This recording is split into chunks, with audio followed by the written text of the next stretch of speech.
In times gone by, one quarreled oft with Gui Zhang concerning mechanical principles.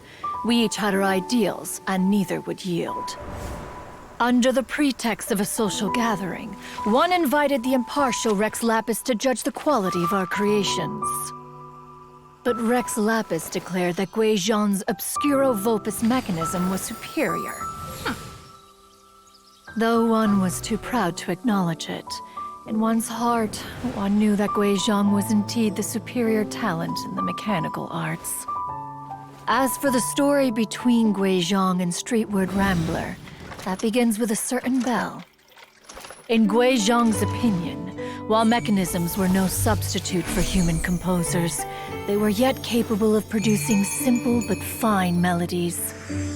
But Streetward Rambler believed music to be an expression of the soul, an emotional enterprise that could never hope to be replicated by machinery. They argued endlessly, until one asked Rex Lapis to intercede. He confiscated the bell and designated it for ceremonial use. Thereafter, one would often find them convening in the mountains, discussing music, mechanics, and all the affairs of the mortal world. But these good times were not to last. War broke out between the gods, and soon engulfed the Guili plains.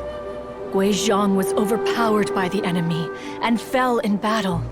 When Streetward Rambler and I arrived at the scene at long last, all that remained among the ruins was her lifeless body.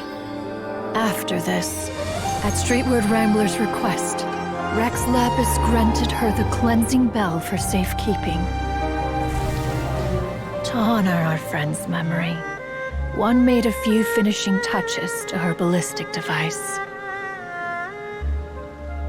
Many lantern rites have passed since then. Many greetings and goodbyes. Upon what do you gaze? The Guili Plains? No. It's everything.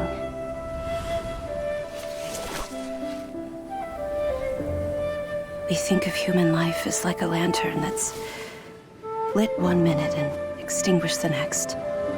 But are we Adepti so different? Perhaps as dust settles after a storm, we too must one day return to the world below.